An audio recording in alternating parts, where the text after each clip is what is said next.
carve out how to create powerful affirmations. Affirmations that build your mind and belief that you can accomplish your goals, that you can grow, that you can pivot, that you can create increase. Affirmations are a game changer. So I want to do a little housekeeping from the last couple of Facebook lessons. So how are your habits coming along? Tell me how you're doing with the habit. Let me hear from you in the chat tonight. Do you have a new habit in motion that you're excited about? Are they getting more loud in your life? Are they visual in your life? I'd love to hear about that. One of the questions I have about the 90-day planner has to do with the daily top 3 key behaviors. The repetition of that on every single daily page. Remember that key behaviors are small daily choices that build habit formation. So if you have your 90-day planner, whichever size you have, I use the classic size, many of you use the other size. If you notice, every day it asks you to write out what your key behaviors are for the day, okay? So what does this correlate to? It goes back to the beginning of your planner on habits to create, okay? So if you go back here, habits to create, by creating the habit of, you're gonna have 2 key behaviors for each habit. When you get to your daily page, you're actually bringing forth, of those key behaviors that you wrote out for your habits, which ones are you bringing into today? There's a lot of repetition. You're repeating, you're bringing that back in. So I wanted to answer that question because key behaviors are the behaviors that you detailed for the habits that you want to overcome, okay? All right, let's get involved. As I have lived and developed the Design Your Life message and tools now for the past 35 years, I've come to realize over and over again that every person has an Achilles heel in life. Ouch. We all do. I do, you do. We all have an Achilles heel in an area of life. I want you to consider these big 5 that trip most people up. Some for a season, some people stay tripped up for an entire lifetime. So consider these 5 as they, you know, if they stay tripped up for a lifetime, they just never get in front of these areas. They don't see them. They don't notice that there's a continuity in what's tripping them up. But these are the big 5. Ready? Somebody write them out for us. Relationships. It's not going to be a big surprise. Relationships, time management, money management, emotional management, health and wellness. Now, moving forward in the Design Your Life series, what would you most like me to dive in with you on a deeper level, on a deeper growth level? Would it be relationships, getting a healthy perspective, creating healthy boundaries, enriching existing relationships, letting go of others? Would it be number 2, time management? I've spent the most time here in my teaching and training, but there is more. There's more to framing your day, getting the best sleep that you can, staying on course during your day by creating boundaries for interruptions, and so much more. Would it be money management? I can delve into that a little bit. It's going to sound a whole lot like this: make more, keep more. Would it be number 4, emotional management? What are you holding on to? Hurt, rejection, grief, loss, resentment, guilt, or shame? Or would it be 5, health and wellness? Can't see my guns tonight, but would it be that? There's a healthy, fit, amazing you, amazingly energetic you living inside of you.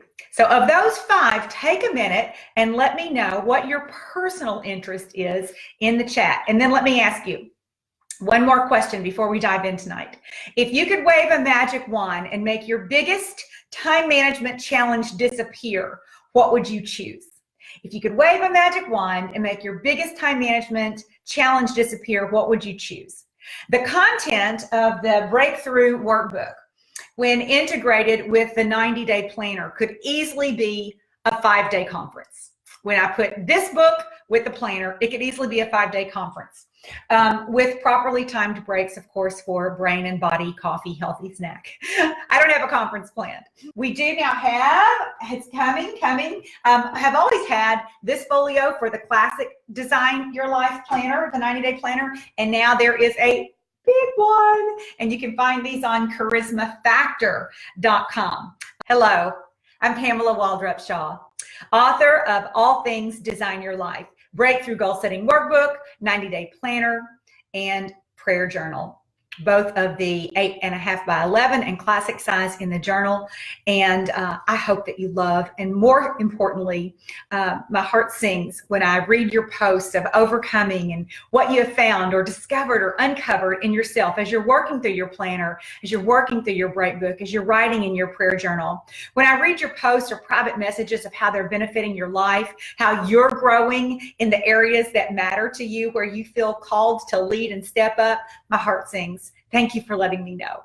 Always include me in your tag when you're thinking of one, because I want to know what you're learning and how you're applying this to life, and most importantly, how you're passing it on to other people. Of course, all of these tools, the 90-Day Planner in both sizes, the Breakthrough Workbook, and the Prayer Journal are available on PamelaShaw.pink. Let's talk affirmations. Instead of going to former documents or classes that I've written on affirmations before, I wrote on this topic. I decided not to look at anything that I've written, to start from scratch, to write from a fresh perspective and personal experience and current living. So here we go. If you have the Breakthrough Goal Setting Workbook, section 4 on affirmations is more like a worksheet guiding you to write yours. There is instructional content in that workbook, but tonight I'm adding to the meat of that. I'm adding to the meat of the Goal Setting Workbook and the section on affirmations, and here's what I'm going to hit. Why affirmations done a certain way don't work. I've done them that way before. Why, what affirmations really are, and how they do work. And then I'll break down the tactical process of creating affirmations. Okay, here we go. In general, your affirmations are a recorded version of thoughts you want to think, listing qualities you want to take on, and descriptions of outcomes you want to stand in. It's taking captive what you're currently thinking, but that does not serve you well. And it's replacing it with a more productive, better, more lucrative thought. Why bother? Well, I'll tell you why. In a study from the American Medical Association, 75 to 95%, and in some studies up to 98% of all mental and physical illness come from our thought life. The Institute for Cancer and the World Health Organization concluded that 80% of cancers are due to lifestyle, not genetic. Often our thoughts are developed and embraced resulting from unmanaged or undecided stress. Association between stress and disease is a gigantic 85%. How we think, feel, and choose acts as the zipper to unlock our weak DNA. Our choices, however, get the final word. Woo! Can anybody say? Our choices get the final word, not our DNA, not our past, not our history. Our choices act as the signal to unlock or override any choice. So what better way to clarify than to capture and design our thoughts? We get to choose how we process a situation and what emotions we apply to it, the way we think about it. What does how we think have to do with affirmations, Pam? Well, everything. The way we think has everything to do with affirmations. Thoughts, habits, patterns, actions, interactions in life create one huge intertwined outcome, but it all starts with a thought. If you're on a certain pattern of thinking, known or unknown, recognized or unrecognized, but you do have a pattern of thinking, recognized or not yet, the key to changing that thought is to capture it and give it a name. What's that name? The name is, this thought is not beneficial. It's a limiting belief. That thought's not true. It's hurtful or whatever, but you capture it and you give it a name. The only way to replace it is to decide on a preferred, more powerful, more truthful, more beneficial thought and rewire it in. So you're going to identify the thought, put a definition to it, not beneficial, needs to go, replace it with a better thought, and then we're going to rewire it back in. You're like, how are we going to do that? You sound like you think you're a brain surgeon. No, I don't think I'm a brain surgeon at all. I'm allowing the learner in my top 10 Gallup strengths to come into play. And it's been in motion now about the past 2 years because I can't get enough of this. Why? Because it puts us all on a different ground. We're no longer from an academic family or not an academic family. We no longer went to college or we didn't go to college. We no longer have advantages or we don't have advantages. We now have information that says we can choose. We get to choose how we think, feel, and choose. And in that choice opens up all kinds of possibilities, whether we were born into them or not. That excites me, and I want to pass it on to you. So here's an interesting fact. Thoughts aren't just puffy air in your head. They aren't a vapor.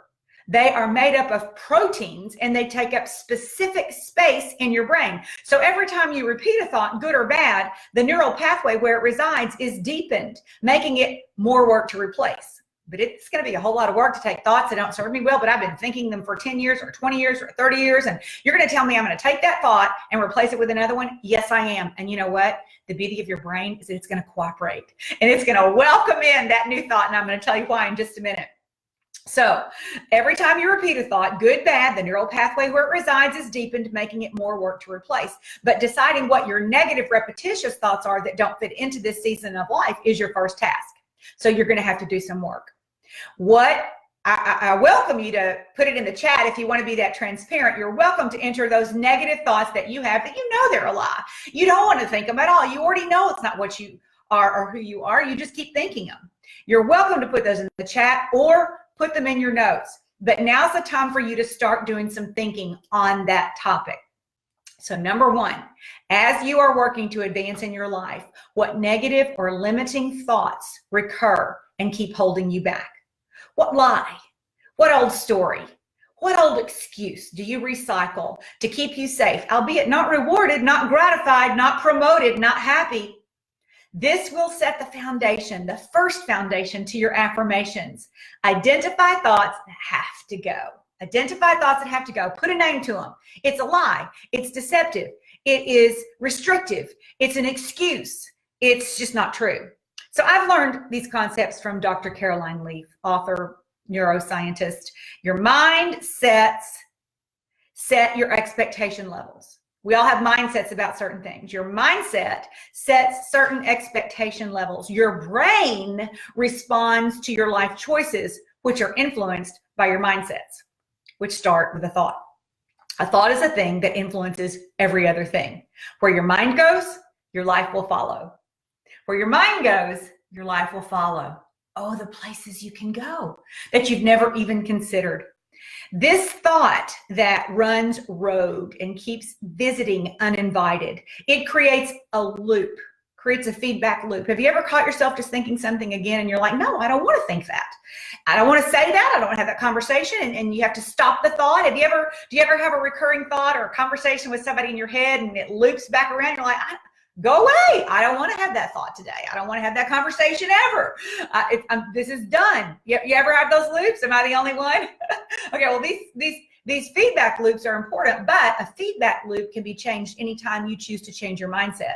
When you notice the feedback loop, you capture it and you choose to change it. You change your physical posture. You restate the truth. You could say it out loud. You'll notice your body feeling tense, fearful, cowering. You notice your heart beating a little bit. Take time to reconceptualize that anxiety into an opportunity with slow, deep breaths. When that feedback loop slows up, you say, no, no, no, no, no, no, no.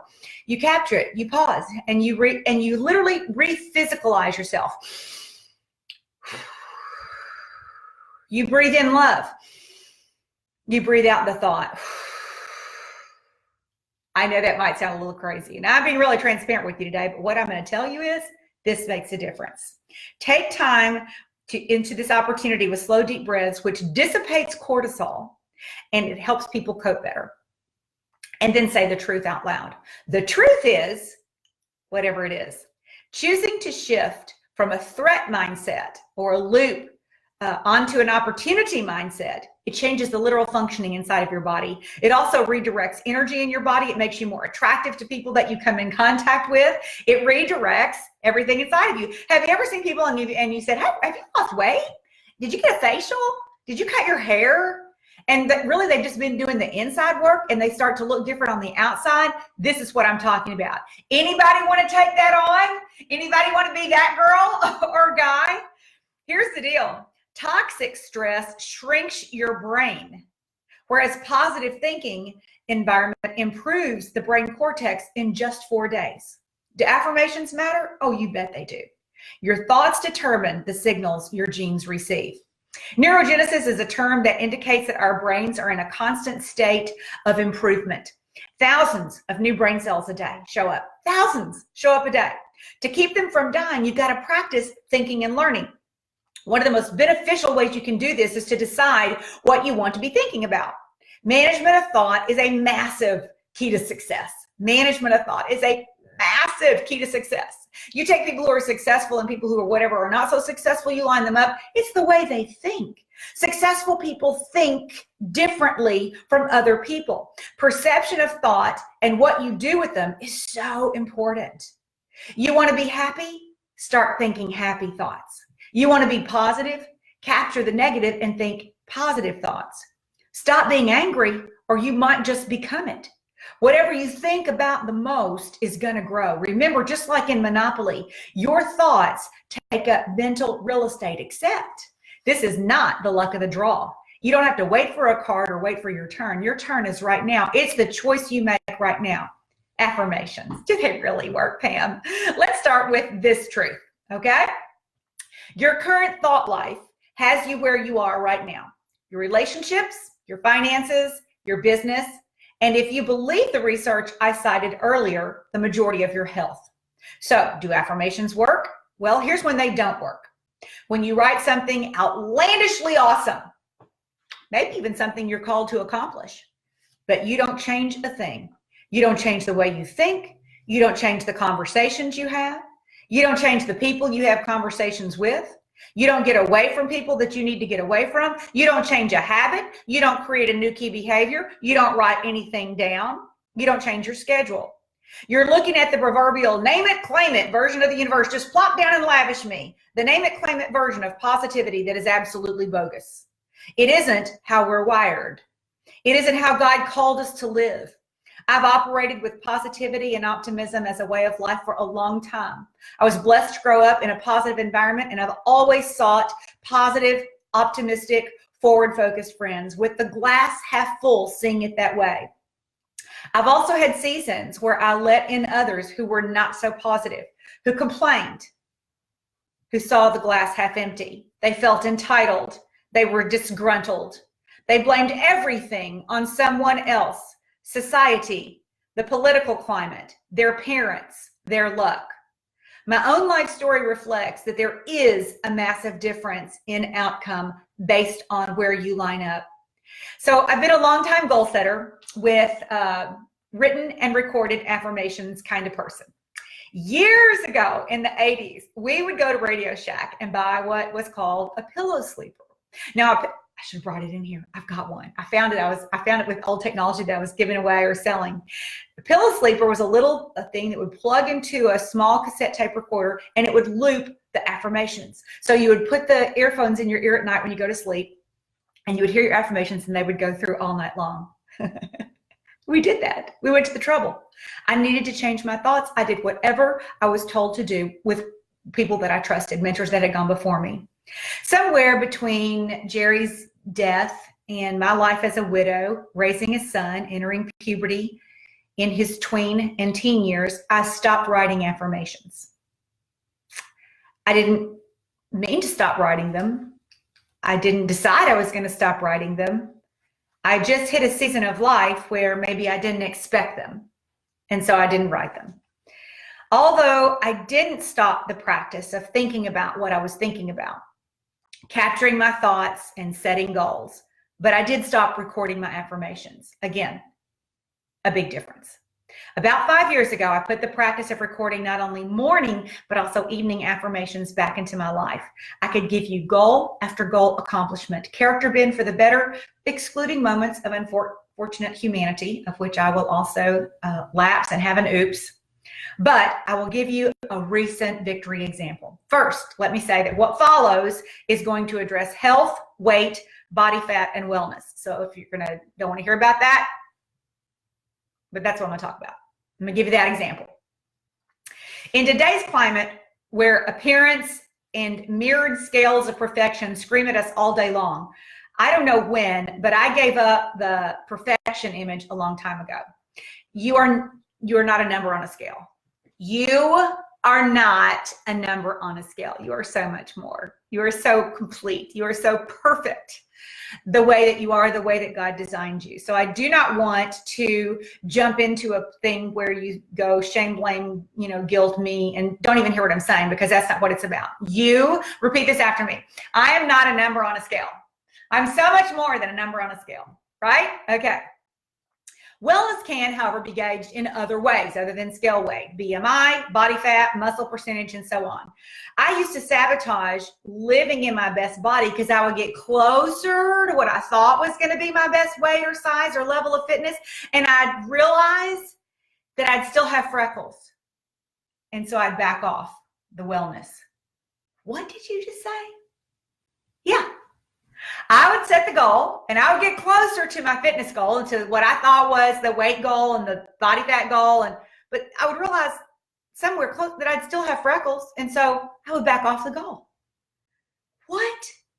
So the reality is, until I recognized that if I couldn't design all the things that I would like to change, I would let all the other things go. What?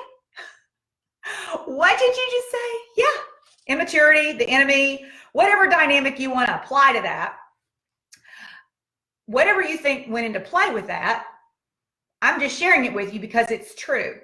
But I got wiser because it wasn't about that. My desire to become healthier and to create a higher level of wellness was about being and giving my best effort and my best habits to my health, my body, his temple. It's about choosing whole, healthy foods for energy and overall nutrition and wellness, my part. It's about overcoming emotional eating habits that cover a deeper thought or situation or relationship that needs more direct attention. Now, as you know, I love to work out. It's a part of how I frame my day. This became a more intentional part of my life after my late husband died. Jerry was an SEC football player at the University of Florida. We met at a triathlon where he was a competing athlete. He built for me my first real bicycle where he had clip-in shoes. And he worked part-time at Boca Schwinn as he put himself through college. We led an active lifestyle in South Florida, recreated it to some degree after we moved to Kentucky as young parents, but life got busier and so did we. And then his symptoms sneaked up on us. I remember when his body was failing to ALS and he ordered the first P90X. See, when you can no longer physically do something, being able to do it is a gift and not a dreaded chore. A year after his death, I started my now 12-year journey for increased and responsible healthy living. Body appearance is secondary to learning about nutrition on the cellular level, how the physical ingredients impacted the mental, emotional. Substance abuse in my family was added to my research, my education, my experience, and my understanding. Always a book in hand, always a book open on Audible, ready to tweak my workout, the big five in my calories, knowing what they were, calories, fat, protein, carbs, fiber. Designed a tracking journal with my buddy Angie O, still actually a relevant tool, still on charismafactor.com. But to shorten the story, 2 years ago, I put a weight and body fat percentage on my affirmations. 2 years ago, I put a body weight and a fat percentage on my affirmations. I giggled, having never seen either number. I couldn't even remember seeing the number when I was a teenager. So I giggled. I did an accurate in-body scale with a physician measurement. In-body is where you hold onto the machine and it goes all the way through your body and it figures out how much of your body is fat, how much of your body is water, how much of your body is muscle, and it breaks down your body percentage of everything, how much, if it's even, right arm, left arm. So I did an accurate in-body scale with a physician measurement so I would know what it was on that day 2 years ago in August. This year, I weighed one morning and I realized I was within 4 pounds. I was 4 pounds below the weight I had put on that affirmation. And because my ideal weight was recorded on the affirmation in my vision board, guess what kept happening? Because I was 4 pounds lower than the weight on my affirmation and on my vision board. But every morning I kept looking at my vision board, and every morning I kept listening to my positive affirmations. Guess what happening? I kept moving up in weight back to that number that was on my vision board and that was on my recorded affirmations, which was also a low number for me. I had never hit that number, but I didn't weigh at that number. When I weighed, by the time I weighed, I was 4 pounds below that number. Okay, are you following me? But because I was listening to the number and I was looking at the number, even though I was 4 pounds below it, my body kept coming back up to the number that I was looking at and that I was listening to. Are you following me? I also did a new InBody this December 21st, 2 years later. I hit the body fat percentage that's on my vision board that has been in my ear for 2 years. I couldn't believe it. And I was still 2 pounds below the number that was on my vision board scale weight.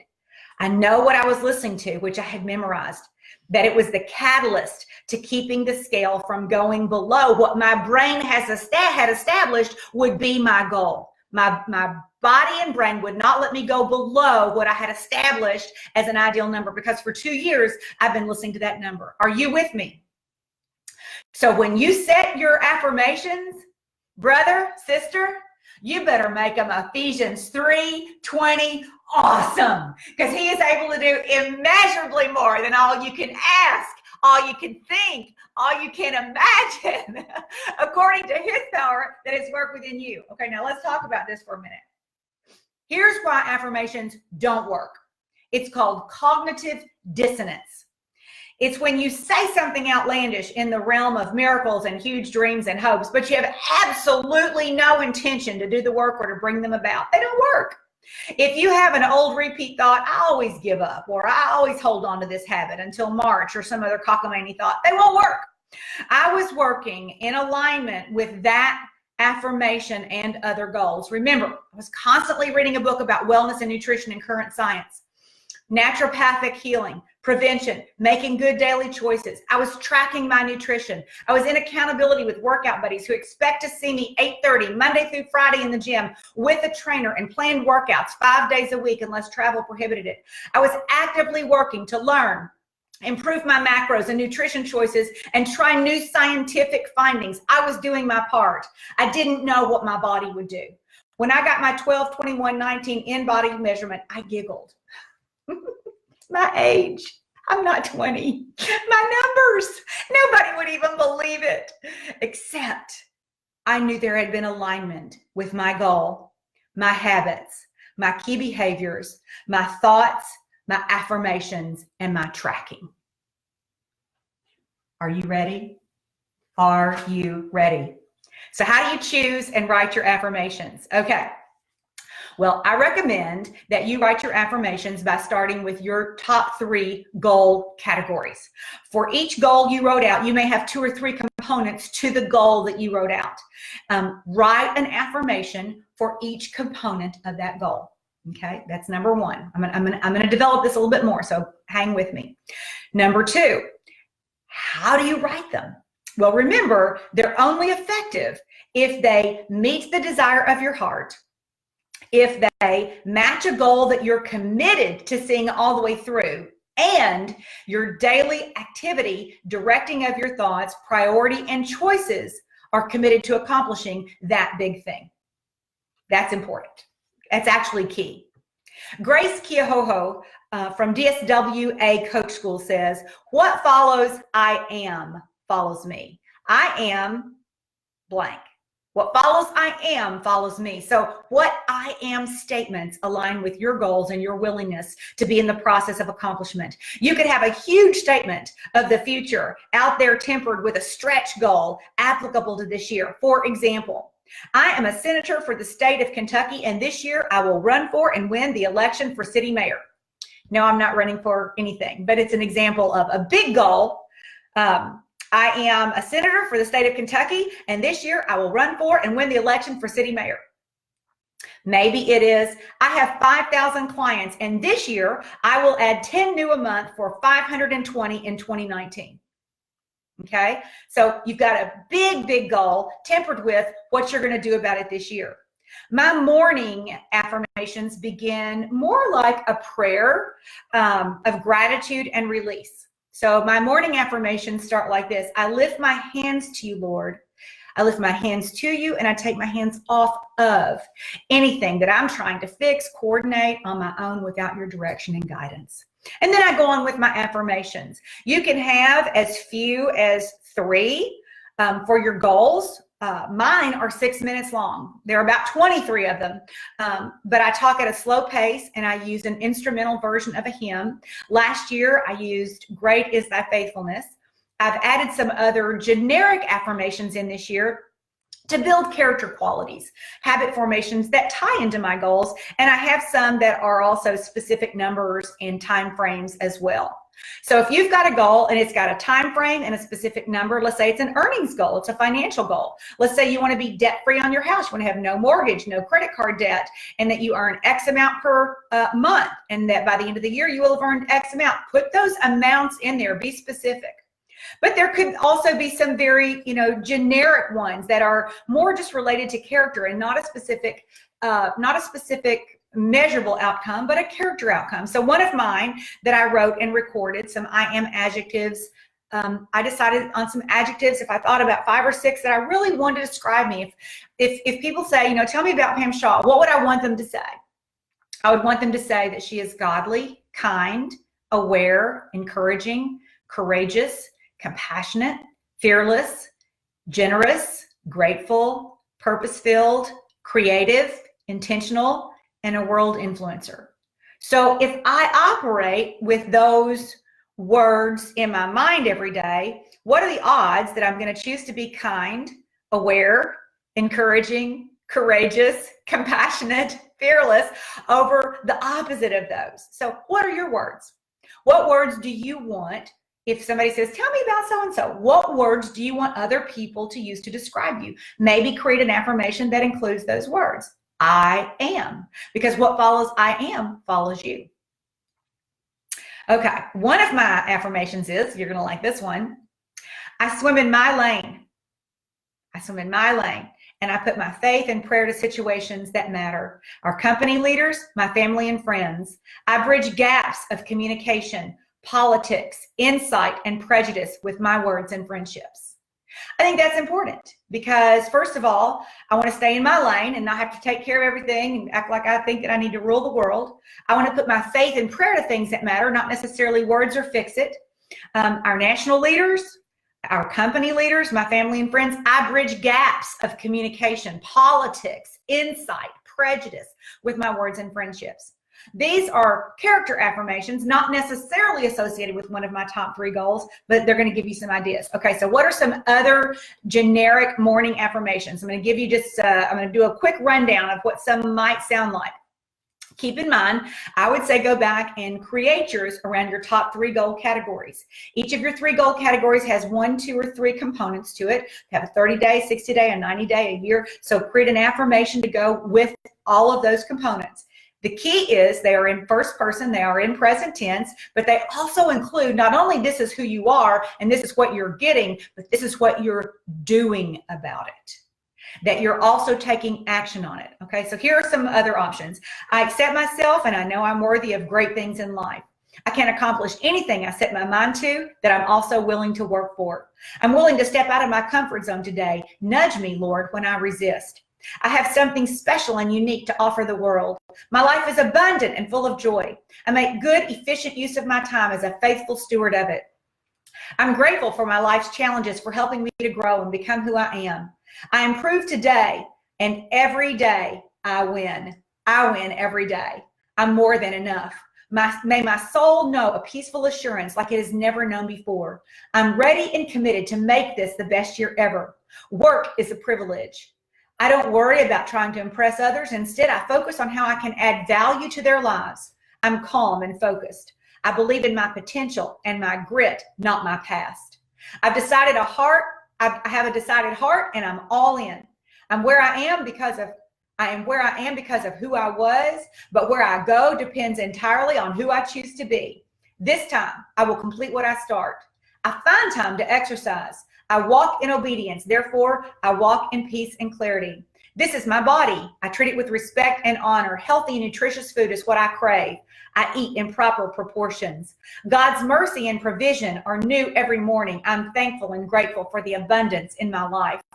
I'm capable to handle every challenge I face. There's more inside of me than I've realized, and today I tap into more. The possibilities are endless. Those are just some possibilities, right?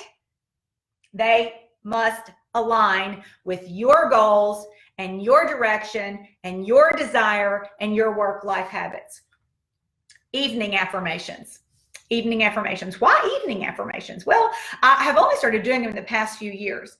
Evening affirmations are awesome. They give your thoughts permission to turn off. They acknowledge that you gave your best to the day. They put you to sleep. It's like you yourself telling yourself a bedtime story. They reset your thoughts, therefore putting your brain on notice. The completion of best over a random day. Last year, I recorded mine to a classical piano piece of Claire de Lune, the background classical music. This year, it's to an old hymn you may or may not know, When Peace Like a River. So what is an evening affirmation and why is it necessary? It was necessary for me because I was having trouble sleep and I didn't want to take a sleep aid. So I started telling myself a nighttime story. Why? You give acknowledgement for having given your best for the day so that your brain stops running around in circles with what you could have and should have done. How you prepared for tomorrow. Mine always includes that I have prepared for tomorrow. I've transferred my to-do list in my 90-day planner. My planner is set. My journal is set. My quiet time is set. I framed my day. My coffee is set. The alarm is on. The temperature is down. So set your intent for how you want to sleep. Set your intent for what time you want to wake up. 2 years ago, when I started setting the intent for that I wake up easily at 5 a.m., I'm telling you, I don't need an alarm. I will wake up sometime between 4:50 and 5:05, like clockwork, every single day. Another affirmation that I put in my nighttime is that I do not wake up in the middle of the night and God visits me with sweet and beautiful and meaningful dreams. You know what started happening? I have amazing dreams and I sleep through the night. And I'll do this. I'll do how to sleep better sometime if you want me to on a live, but a cold house is part of that plan. Anyway, set your time for how you want to sleep, what time you want to wake, how you want to feel when you wake up. I created one that says, an affirmation in the evening that says, I wake up with joy and gratitude in my heart. The first thing on my mind, this is the day you've made. I'll rejoice and be glad in it. Release the gratitude of your day. Now, where do you put affirmations? Well, where do you store them? Do you record them with or without music? I put mine in, I'm trying to pull this up here. I put mine on my voice memos. See them right there? There are apps you can buy. There are the things you can get, but I don't want to pay for an app, really.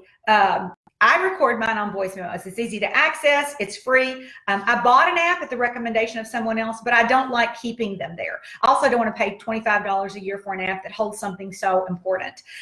So that's just me. It's up to you when to listen to them. I listen to them in the morning.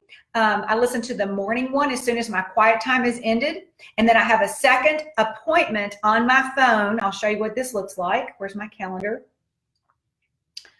Okay. Can you see this? It says, set workout watch, morning affirmations. Today was QuickBook matchup, right? Shout out. I set appointments with myself. And the morning affirmation, that is set for every single day. It bumps me. It reminds me of when it needs to happen. I have a second appointment on my iPhone alarm timed for when I'm getting in the car on my way to the gym, because I know what time that's going to be. It's going to be 8:15 or 8:20 in case I miss it in the morning or in case I want to listen to it a second time. In the evening, it's going to have you can see 9 p.m. alarm for myself that's going to go off. I'm usually in bed reading by 9 p.m., but if I'm not, it's a loud hello, you better start winding down. If you want to be up at 5 a.m., I better start scooting and slowing down. How to create the habit of listening. You create the habit of listening by responding to the alarms that you have chosen to set. Instead of looking at them and putting them down, you do what you've decided that you want to do. If you've recorded them and something about the way you listen to it gets on your nerves, it doesn't have to be perfect. That's the thing I want you to understand. This is the last thing. Oh, this is the very last thing. Recorded affirmations do not have to be perfect. The music doesn't have to be perfect. You can stumble over some words. It doesn't have to be perfect. But if when you listen to it, it gets on your nerves, or there's a word that you don't like or that doesn't resonate with you, then re-record it. But the music doesn't have to be perfect, and the words don't have to be perfect. What you've written and what you speak, it just has to resonate with your heart as a yes. Yes, that's who I am. That's who I am. That's who I'm becoming. And that's what I'm working towards. Yes, yes, yes, yes, yes. This is who I am. I will continue to grow and be as I do and become and create this outcome. If your spirit says yes, then they're right. So happy recording. I hope this has been helpful tonight. I look forward to catching up on your comments and questions in the chat section. This will stay posted on this Facebook wall, and then my little buddy Cherie always edits them, and then we put them on my YouTube channel, which is Design Your Life Pamela Shaw, all one word. So you can search, Google search, Design Your Life Pamela Shaw, and join our YouTube channel. Subscribe. And then I also put them, there are all the free ones from the beginning on PamelaShaw.pink under Learn. Thank you for the love. I hope that you did share with your friends on your Facebook wall, or that you will. Did you know that you become like the 5 people you spend the most time in conversation with and listening to? So the value of you as an influencer over your family and friends is a wise investment. You make a difference when you share what you are learning with other people. I can't wait to hear what different affirmations you come up with and how they're making a difference in your life and supporting as a foundation and lifting you morning and night. God bless you. Godspeed. Shine brightly.